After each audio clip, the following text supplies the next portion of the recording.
Guys, berita panas hari ini tentang Liga Voli Putri Korea. Yuk kita ikuti keseruannya.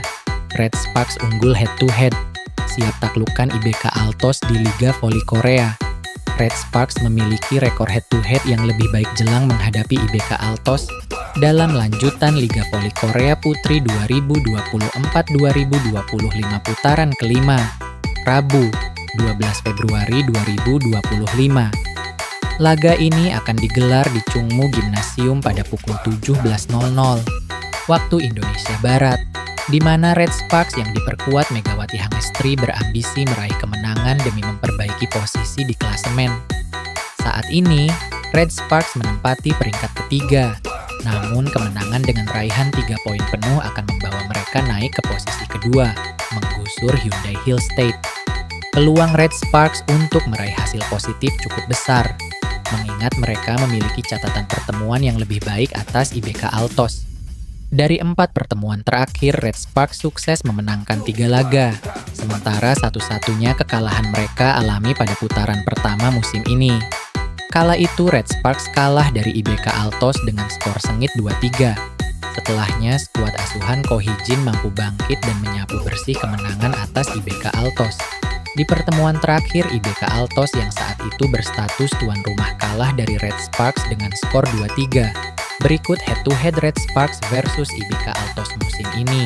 Putaran 4 IBK Altos versus Red Sparks 2-3. Putaran 3 Red Sparks versus IBK Altos 3-0. Putaran 3-2 IBK Altos versus Red Sparks 0-3. Putaran 1 Red Sparks versus IBK Altos 2-3. Megawati Ciis dapat angin segar. Selain menang head-to-head, Red Sparks juga mendapat angin segar bersamaan dengan penderitaan yang tengah dialami IBK Altos.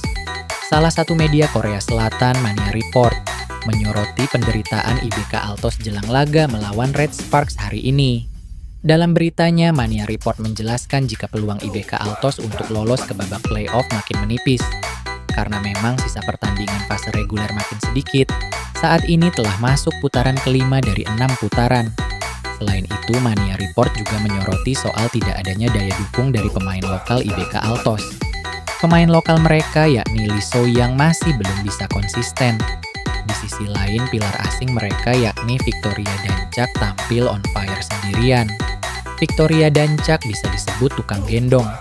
Ia saat ini berada di peringkat 2 klasemen top skor dengan 697 poin.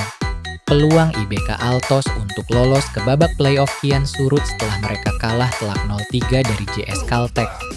Saat ini, IBK Altos berada di peringkat keempat, 37 poin. Selisihnya dengan peringkat ketiga Red Sparks, 50 poin sangat besar. Mereka semakin sulit mengingat hanya tersisa 9 pertandingan. Kelolosan menuju babak playoff masih belum pasti. Meski performa senjata utama asing Victoria Dancak mumpuni, tapi daya dukung pemain lokal jelas masih buruk, tulis Mania Report. Adapun saat ini Red Sparks masih menempati peringkat ketiga klasemen sementara dengan 50 poin. Sementara IBK Altos menghuni urutan keempat dengan 37 poin. Demikian berita yang bisa kami sampaikan. Jangan lupa jika Anda suka video ini, silahkan like dan subscribe. Sampai jumpa.